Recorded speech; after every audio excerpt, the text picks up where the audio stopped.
याद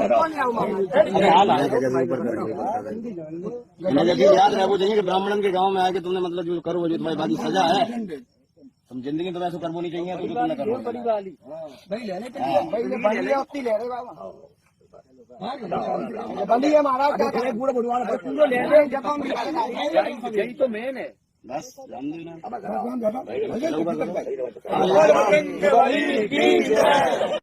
क्या नाम है? मेरा नाम शमशी यादव है। तो बोले कि तुम्हें पता चलता है कि चमार हो? हमने कहा हम चमार नहीं साहब, हम यादव हैं। तो बोले कि आरडी दिखाओ। तो हमने कहा आरडी तो मिलाए नहीं, आधार कार्ड। बोले कि तो हमने कहा नंबर ले लो हमारा, हमारे घर से पता लगा लो। तो इन्होंने नंबर लिया, हमारे बेटे से पूछा तो बेटे का नाम जैसे आरडी में हमने क्लिक किया तो उसका नाम लिख के आ गया राज यादव। इन्होंने कहा कि साले ये 103 देरी है यहाँ पे ब्राह्मणों के गांव में, तुम यादव होकर के चमार होकर के यहाँ भागवत कहने आए हो। और इन्होंने बहुत हमें मारकूट करना शुरू कर दिया।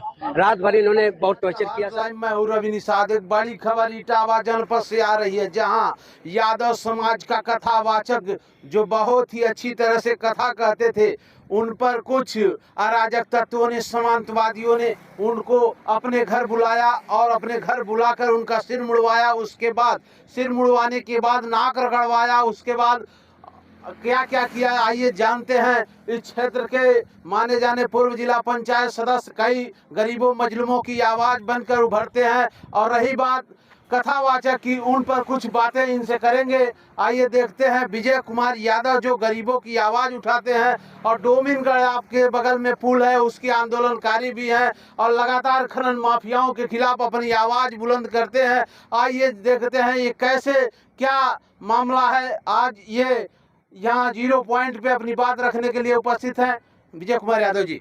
देखिए, मैं भाजपा गठबंधन का राष्ट्रीय लोक दल का प्रदेश महासचिव हूँ। मेरे नेता जयंत चौधरी भाजपा से गठबंधन किए हैं। गठबंधन नहीं हो, आप अपने मान सम्मान को बेच दिए हैं, जैसे भारत रत्न के नाम पे। देखिए, वो हमारे नेता हैं और माननीय चौधरी चरण सिंह किसानों की बात करते थे, गरीबों की बात करते थे। कभी टाटा बिरला सरदार मजेठिया के यहाँ चाय नहीं पीने गए थे। चाय किसके यहाँ पिए? अनिल अंबानी के वहाँ पिए, मोदी के वहाँ पिए, केदार यादव के यहाँ पिए थे, शारदा रावत के यहाँ पिए थे, लेकिन किसी बड़े लोगों के यहाँ नहीं गए थे। उनके बेटे अजीत सिंह थे, वो भी नहीं पिए। और आप जो कह रहे हैं उसका जवाब मैं दे रहा हूँ कि जयंत चौधरी जी जो हमारे कौशल विकास के मंत्री हैं, आज तक कभी किसी पूंजीपतियों के यहाँ नहीं गए। अभी बनारस में गए थे, हवलदार यादव के यहाँ चाय पिए। रविंदर सिंह एक हैं, जाट के कुर्मी हैं और हमारे युवा लोक दल के अध्यक्ष भी हैं, उनके यहाँ चाय पिए। तो कहने का मतलब, आप पत्रकार है, किसी को बदनाम कर सकते हैं, लेकिन बदनामी नहीं, सही बात है। नहीं, मैंने कहा नहीं, टोटल गलत है। मैं बता रहा हूँ आपको के साथ इटावा में जो यादव के साथ घटना हुआ है, ब्राह्मण लोगों ने किया, बात छील दिया, मूत्र से वो कर छिटकवा किया, चमार को मारे कहें तुम चमार है। ये घटना निंदनीय है, मैं निंदा करता हूँ। निंदा ये करता हूँ कि वो लोग अगर गलत किए हैं तो उनके ऊपर कड़ी से कड़ी सजा दिया जाए। और उत्तर प्रदेश के माननीय मुख्यमंत्री योगी आदित्यनाथ जी से मैं कहना चाहता हूँ कि इस पर कम से कम जात विशेष की लड़ाई न हो, ताकि जात विशेष की जब लड़ाई होगा तो प्रधानमंत्री नरेंद्र मोदी जी, अमित शाह जी, जयंत चौधरी लोकदल के नेता से मैं कहना चाहता हूं, जब जाति संघर्ष होगा, विनाश होने लगेगा तो कोई रोक नहीं पाएगा। इसलिए ये जो कांड हुआ है इसको सीबीआई जांच कराया जाए, क्या सही है क्या गलत है। मैं आपसे ये जानना चाहता हूँ, कथा कोई भी सुन सकता है मगर अन्य लोग कथा नहीं कर सकते, केवल ब्राह्मण कथा कर सकते? नहीं, डॉक्टर अंबेडकर ने लिखा और चौधरी चरण सिंह ने कहा कि यार समाजी ढंग से हम, डॉक्टर अंबेडकर साहब के यहाँ जो उनके लोगों में शादी होती है, डॉक्टर अंबेडकर के संविधान पर शादी होती है। अगर हमारे लोग ऐसे हैं तो आर्य समाज, चौधरी चरण सिंह ने कहा था आर्य समाजी ढंग से शादी कराएं, अगर नहीं होता है तो कहने का मतलब है ये जो काम हुआ है नहीं होना चाहिए। और हिंदुस्तान में अगर आग लगेगा तो हम यादव हैं, यादव होने के नाते मैं उन नेताओं से पीडीए को कहना चाहता हूं कि जब वो मुख्यमंत्री थे तो किसको राजमंत्री दर्जा 2 बार बनाए, गोरखपुर में किसको बनाए थे? पंडित जी को बनाए, वो पंडित जी निकल गए तो आज उनको गाली दे रहे हैं, क्यों नहीं किसी यादव की वो बना दिए। तो कहने का मतलब है ब्राह्मण को बनाएंगे, विधानमंडल दल के ब्राह्मण पहले अपनी मानसिकता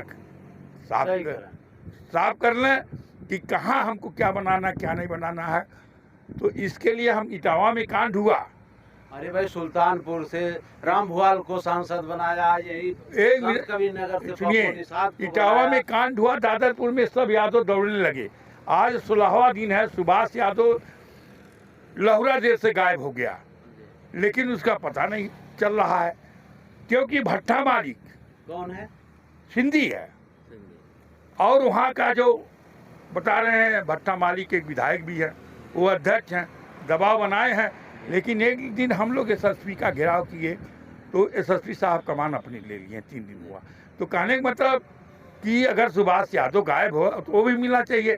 भाई इटावा उनका गृह जनपद है, तो वहाँ तो संघर्ष हो गया, लेकिन हम पिछड़े इलाके पैदा हुए हैं, पूर्वांचल में हुए हैं। माता प्रसाद पांडे भी तो व्यापारियों के लिए गोरखपुर में धरना प्रदर्शन करने आए। देखिए, माता प्रसाद का सवाल नहीं है यहाँ, सवाल पिछड़ों और दलितों की है, जो बार छिलवा दिया गया, जो चमार कहा गया ढोलक को। सवाल इस बात की है, आज हम गरीब हैं। आप गठबंधन दल के नेता हैं, महासचिव हैं राष्ट्रीय किसान यूनियन के, राष्ट्रीय किसान यूनियन जैसे राष्ट्रीय लोक दल के महासचिव हैं, मगर आप गठबंधन दल के नेता हैं, अभी भी कोई अपराधी पकड़ा नहीं गया, इस पे क्या कहना चाहेंगे?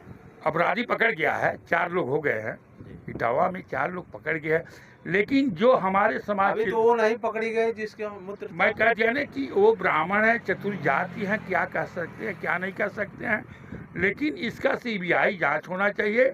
आज अभी पता चला है कि एक धर्मेंद्र यादवपुर जिला पंचायत सदस्य, किसी ब्राह्मण वकील ने उनको ऊपर मुकदमा करा दिया। हाँ, लेकिन चाहे यादव हो चाहे ब्राह्मण हो, न यादव ब्राह्मण को अशब्द कहे, न ब्राह्मण यादव का अशब्द कहे। अगर कहेगा तो क्रांति आएगा, कोई रोक नहीं पाएगा। इसलिए कि हम माननीय चौधरी चरण सिंह को देखा, राम नरेश यादव को मुख्यमंत्री बनाए थे चौधरी चरण सिंह, ब्रह्म प्रकाश चौधरी को बनाए थे, कपरी ठाकुर को बनाए थे। उसी गोल से माननीय मुलायम सिंह को मुख्यमंत्री हुए थे। लेकिन आज जब वो रक्षा मंत्री हुए थे तो क्यों नहीं अहिर रेजिमेंट बना दिए। अगर कोई नौजवान अहिर रेजिमेंट की बात करता हो, आगे बढ़ता है, तो उनको हमको प्रोत्साहन देना चाहिए, आशीर्वाद देना चाहिए कि आगे बढ़े। लेकिन आज यादव बिरादरी में कह रहे हैं वो जयचंद है, वो जयचंद है। पहले तो अपनी मानसिकता तो हम साफ करते हैं कि कौन जयचंद है। कौन ने कहा विजय यादव तुम्हारे पास पैसा नहीं है, मैं वापस आ गया घर, क्या करूं। तो कहने का मतलब है कि एक केशव यादव हैं, अन्यथा ये पीडीए के मुख्यमंत्री थे, हम नाम नहीं लेना चाहता उनका, पीडीए के मुख्यमंत्री थे। लेकिन उस यादव के मकान में जो कब्जा राजू श्रीवास्तव किया, 32 यादव गिरफ्तार हो गए, 20 दिन हम लोग जेल काटे। और मुख्यमंत्री थे, इनसे मैं कहा डीजीपी जगमोहन यादव से हम लोग मिले, तब तो मानसिकता नहीं साफ होती है। एक बार चिंता यादव को लेकर के 28 यादव ने देखिए जो यादव के साथ अपमानित किया गया, उसको कथा उन्होंने अपने कार्यालय पे सुना। एक मैं बता दिया ना कि एक बार माननीय चिंता यादव को लेकर के हम लोग दिल्ली गए थे माननीय मुलायम सिंह के पास। जब हम लोग अपनी कथा बताए कि हटा करके चिंता यादव को बना दिया जा, तो माननीय मुलायम सिंह जी ने कहा कि वीर बहादुर सिंह मेरे अच्छे मित्र थे, अच्छे हैं, और वो साधना सिंह मेरी बहू है, उसको मत हटाओ। और मैं भी कह रहा हूँ, कथावाचक जो जिनके साथ घटना घटा हुआ है, 10-10 हज़ार 30 हज़ार मैं भी दूंगा। मोहम्मदपुर, गुंडकोठा, मंझरिया, जहाँ अच्छा जगह रहेगा, 1 महीने के अंदर मैं भी कथावाचक उनका कराऊंगा, ताकि यहाँ के नौजवान, यहाँ के लोग हमको साथ देंगे। लेकिन इस देश की लड़ाई गरीब और अमीर की है, और हम मानसिकता साफ कर ले पीडीए के नेता कि ब्राह्मण को नेता बनाएंगे कि यादव के नेता बनाए। उनका गृह जनपद भी नहीं होता तो बहुत कथावाचक बार बन जाता और वो हो जाता, कुछ नहीं करते। ये थे विजय यादव। इन्होंने कहा कि पीडीए के लोग पहले अपने गिरिबान में झांके, उसके बाद कोई कदम उठाएं, क्योंकि वो गृह जनपद उनका अखिलेश यादव का है, इसलिए ये कथावाचक का वहाँ अपमान हुआ तो उनके साथ उन्होंने अपना काम किया। मगर ऐसे पूरे देश में कई कथावाचकों के खिलाफ ऐसे होते हैं, सिर मुड़वाए जाते हैं, नाक रगड़वाए जाते हैं, मगर कुछ नहीं होता। पहले पीडीए के लोग अपनी मानसिकता तय करें, ये कहना विजय यादव का, जो किसान के नेता हैं और पूर्व जिला पंचायत सदस्य हैं। देखते रहिए आज का भारत लाइव, रवि निषाद के साथ। नमस्कार।